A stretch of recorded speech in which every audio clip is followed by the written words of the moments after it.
सत्संग इस कलयुग में एक ऐसा सहारा है जो डूबते हुए को नाव मिल जाए उससे भी बढ़िया तरीका है।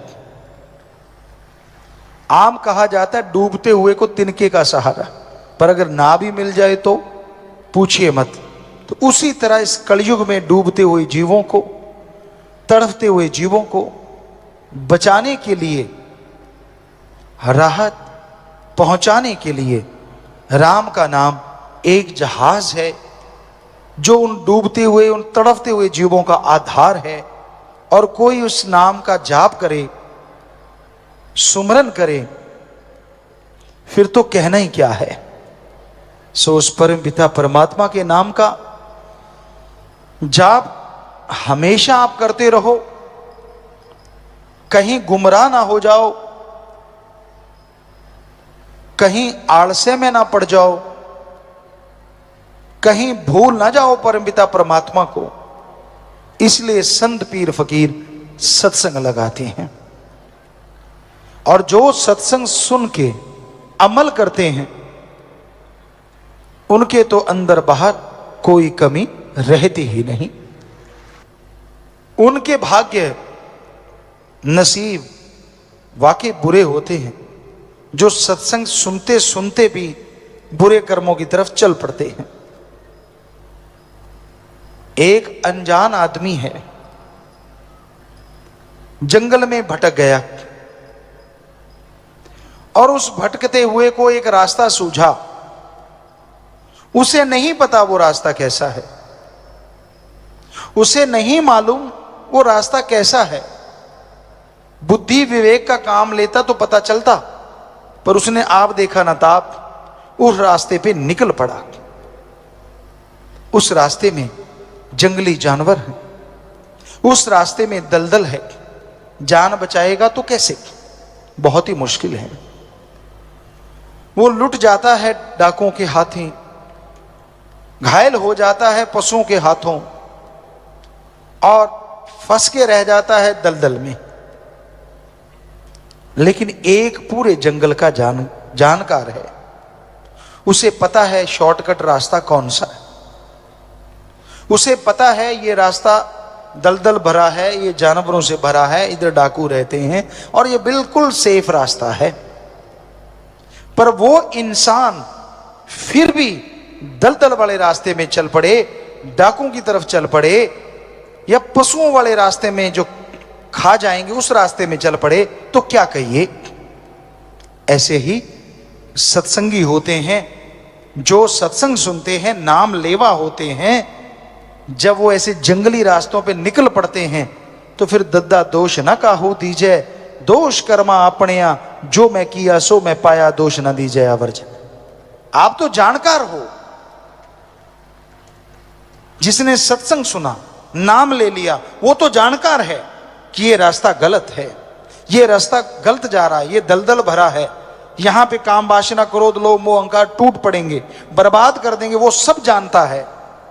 अगर जानते बूझते हुए भी वो उस रास्ते का चयन करता है, उस रास्ते को चुनता है, तो इसमें फिर ना तो भगवान का दोष, ना गुरु पीर फकीर का दोष, अपने कर्मों की सजा भोगता रहता है, तड़पता रहता है, व्याकुल रहता है। तो इसलिए सत्संगियों, आपको तो पता है गलत रास्ते नहीं चलना, फिर आप मन के लोभ लालच में क्यों चल पड़ते हो? क्षणिक स्वाद के लिए क्यों आप अपने सतगुरु से मुंह फेर लेते हो? क्यों सत्संग की बातों को दरकिनार कर देते हो? क्यों नहीं अमल करते आप? और जब आप अमल नहीं करते, जब आप वचनों की काट करने लगते हो, तो जिंदगी में दुख आज नहीं तो कल आने वाले हैं। फिर उसके लिए भी तैयार रहना। दुख आपने सहेड़े हैं तो फिर भोगने के लिए भी आप अपने आप को तैयार रखो।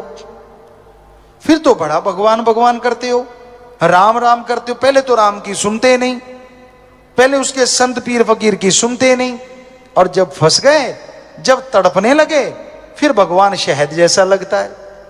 क्यों करते हो आप ऐसा? मन की वजह से।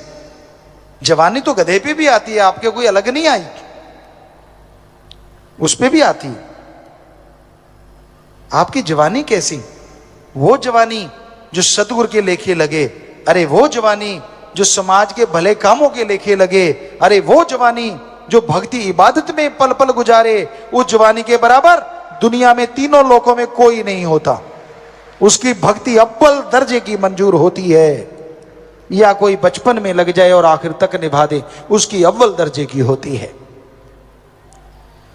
पर यहां तो जब दोहरा मापदंड अपना लेते हैं लोग, अपने सतगुरु को, अपने राम को मूर्ख बनाना उनकी आदत बन जाती है।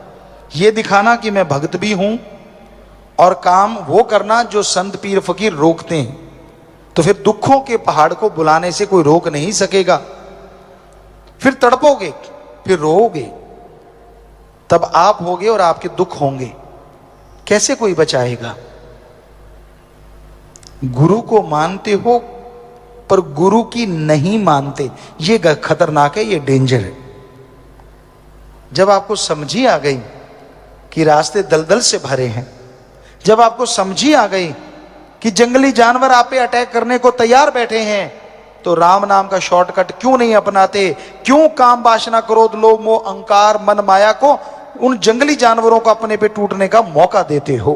क्यों? जोश जवानी का।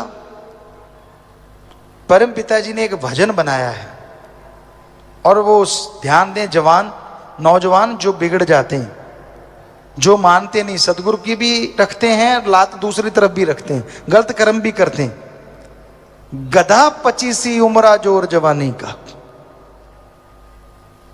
कि जब 25 साल तक की उम्र जो है ना, दुलत्ते झाड़ने वाली है। किसी को रोक दो आप, माँ बाप भी रोक दें तो उनका दुश्मन बन जाता है। मुझे रोका तो कैसे रोका, मैं मर्जी का मालिक, मैं करूं सो करूं। यानी गधे की तरह दुलत्तियां झाड़ता है। संत पीर फकीर समझाएं, अगर उसकी मन की बात कहते रहे, हाँ जी हाँ जी हाँ जी हाँ जी हाँ जी हाँ जी, फिर तो बड़ा खुश। और आज हम जो थोड़ी करारी बातें सुना रहे हैं तो थोड़ा रूठेगा भी, हमें कहते रहते पिताजी तो, और तेरे बाप को कहें भाई, और गड़बड़ तू कर रहा है तो तेरे को ही कहेंगे ना, तेरा बाप करेगा तो उसको भी कहेंगे। तो हमें तो आपके चौकीदार जो हुए, आपकी निगाह जो रख रहे हैं कि मत करो बुरे कर्म, और हमें दिख भी रहा है कि करोगे तो फिर भरोगे, फिर चिल्लाओगे, फिर रोओगे कि मेरे साथ ऐसा क्यों हो रहा है। आजकल क्या बच्चा, क्या बूढ़ा, क्या जवान, सब काम वासना क्रोध लोभ मोह अहंकार मन माया की गिरफ्त में है। बचा हुआ वही है जिसने सच्चा इश्क उस वाहिगुरु से, सतगुरु मौला से किया हुआ है। वो चाहे बच्चा है, जवान है, बूढ़ा है, वो ही बचा है। वरना इस कलयुग में मस्ताना जी महाराज के वचन कि यार सतगुरु का आशिक तो कोई कोई है, सब माया के यार हैं। तो हम ये कहते हैं उस सतगुरु की कृपा से ही कि आज बहुत से सतगुरु के भी यार हैं, बहुत बच गए उनके रहमो करम से, उन्हीं की कृपा से। खाने को घी दूध मेवे मिठाइयां खनिज लवण विटामिन्स मिले तो कोई गंदगी के ढेर पे चोंच क्यों मारेगा बताइए? नहीं मारता ना। अब दूध पड़ा है, मेवे है, पनीर है, मिठाइयां हैं, हर तरह की सब्जियां हैं, जो आपको पसंद वो सारा सजा हुआ है, लड्डू जलेबियां जो भी आपको अच्छी लगती हैं, उसको छोड़ के क्या आप कूड़ा करकट खाओगे? सवाल ही पैदा नहीं होता जी। आप तो उनमें से भी चुन के वो खाओगे जो सबसे स्वाद आपको लगता है। पर हम देख रहे हैं कुछ कुछ बच्चे ऐसा भी करते हैं कि सारा कुछ छोड़ छड़ा के गंदगी के ढेर में चोंच मारते ही मारते हैं, मानते नहीं वो। उनके घेर अड़ा हुआ है मन का। जवानी उनको लगता है हमारे पे आई है और किसी पे तो आई ही नहीं, पहले वाले तो ऐसे बूढ़े हो गए, सीधे ही बूढ़े जन्मे थे बूढ़े ही हो गए। अरे उम्र का तजुर्बा होता है। गुरु से सीखो तो बचपन में भी बुढ़ापे जितनी शिक्षा सीख लेता है आदमी, वरना उम्र के साथ साथ शिक्षा आती है जैसे जैसे उम्र बीतती है। इसलिए नादानियां छोड़ दो, बुरे कर्म छोड़ दो, इनमें कुछ नहीं रखा, और गुरु पीर फकीर के वचनों से नाता जोड़ लो। क्योंकि अगर उस सतगुरु मौला से नाता जोड़ के रखोगे तो ही खुशियां हैं, वरना भाई फिर चारपाई तो कहीं गई ही नहीं। हमारा काम समझाना है। आपको बुरा लगे तो भी कोई बात नहीं, आपको अच्छा लगे तो भी कोई बात नहीं। क्योंकि एक टीचर जो है वो तनख्वाह लेता है, वो पढ़ाता है। कई नहीं भी पढ़ाते, गपशप मार के भी आ जाते हैं, लेकिन अगर टीचर पढ़ाता है तो उसका काम तो हो गया। बच्चे फॉलो कितना करते हैं वो एक अलग बात है। कई टीचर ऐसे होते हैं जो बच्चों से फॉलो करवाते हैं, उनको दर्द लेते हैं, पूरा पेन लेते हैं उनका। पढ़ाया, फिर फॉलो करवाया, फिर फॉलो करवाया, फिर अपने तरीके से वो उनकी जांच करते रहते हैं कि कहीं भूल तो नहीं गए। तो वो टीचर सबसे सर्वश्रेष्ठ होते हैं और उनके बच्चे मेरिट लेके उनका नाम रोशन करते हैं। पर वो टीचर कब तक पढ़ाएंगे? जब तक आप 15-20 साल के नहीं होते, 25 साल के नहीं होते। डिग्री की डिप्लोमे ले लिया फिर तो आप पढ़ाने वाले हो गए। पर इस कलयुग में एक टीचर ऐसा भी होता है जो पढ़ाता ही रहता है, और वो होता है सच्चा गुरु। उसके लिए शिष्य बड़ा ही नहीं होता, छोटा ही छोटा, छोटा ही छोटा, छोटा ही छोटा रहता है।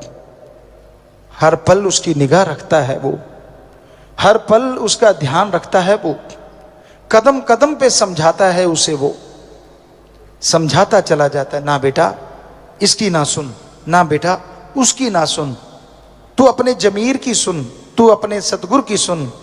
सतगुरु और जमीर की सुनेगा तो तेरी तकदीर बनेगी, दुनिया की सुनेगा तो बनी हुई तकदीर का बेड़ा गर्क हो जाएगा।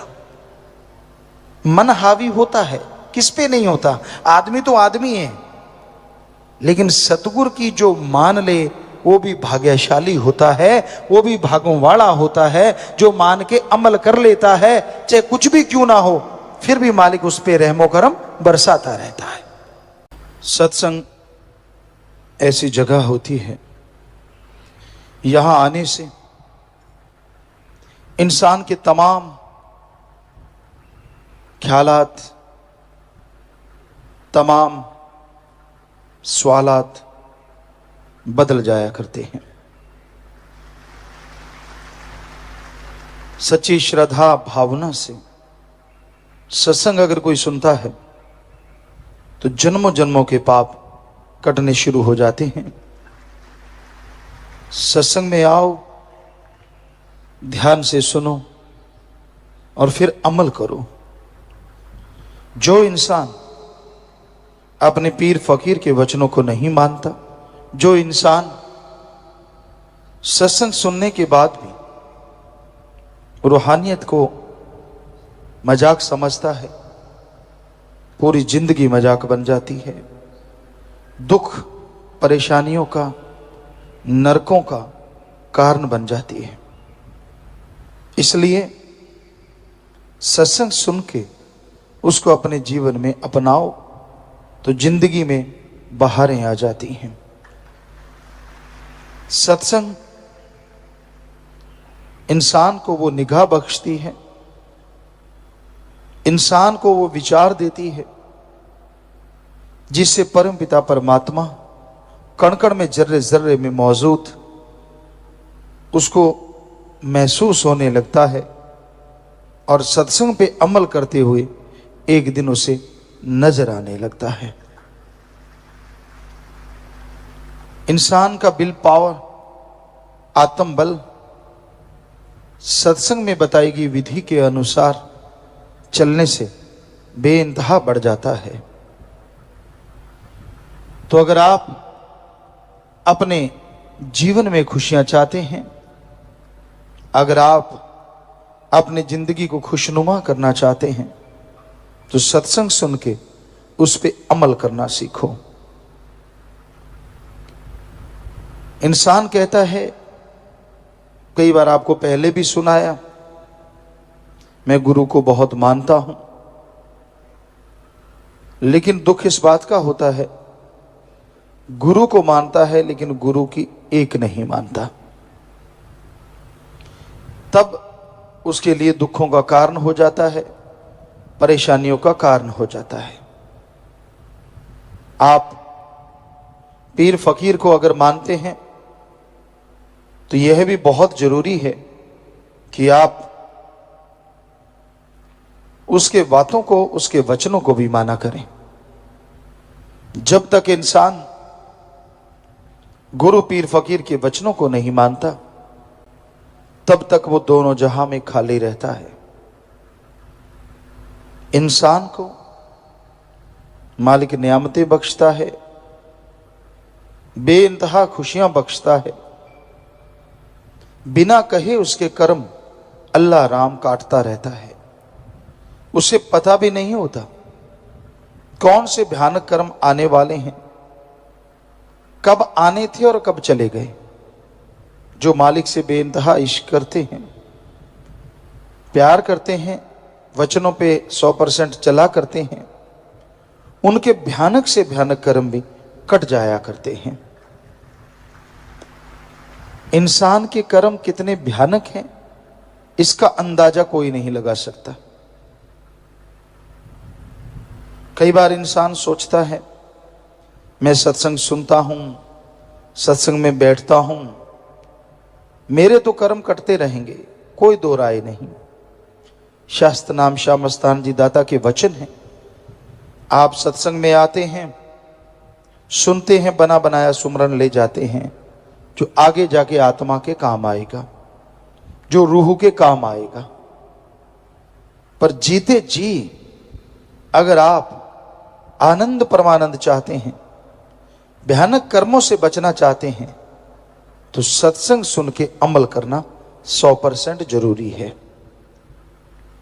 इसमें कोई दो राय नहीं कि सुमन का फल मिलता है, इसमें कोई दो राय नहीं कि आपके कुलों का उद्धार होता है। लेकिन अगर आप खुद उसकी बेइंतहा खुशियों को हासिल करना चाहते हो तो सत्संग सुन के अमल करना जरूरी है। और अमल क्या करना है? घंटा सुबह शाम कम से कम सुमन करें, सेवा करें, निंदा चुगली बुराइयों से बचे रहें। मालिक से जोड़ो तो मालिक आपके कुलों को जोड़ेगा, मालिक से तोड़ो तो आप दोनों जहां में भटकते रहोगे, नरक भोगते रहोगे। तो ये वचनों को आप अगर मानते हैं तो बेइंतहा खुशियां हैं। अदरवाइज सत्संग में रहते हुए, यानी सत्संग में जब बैठे हो तब नहीं, सत्संग आपने सुना, आप अपने घरों में चले गए, आप अपनी रहने वाली जगहों में चले गए, वहां जाके फिर वही निंदा चुगली, तो आपके जो भयानक कर्म हैं वो कटते नहीं, बल्कि वो कर्म आपको नरक में ले जाते हैं। उसका दुख, उसका दर्द फिर आपको महसूस होता ही नहीं, बल्कि भोगना पड़ता है। तो ये जरूरी है कि सत्संग सुन के अमल किया जाए। कई बार इंसान सोचते हैं, कोई ना कोई सवाल भी उठता है कि यार फलां आदमी सत्संग में रहता था, बड़ी सेवा किया करता था, वो मालिक से दूर क्यों हुआ? तो शायद उसका जवाब आपको मिल गया होगा जो हमने अभी अभी बोला।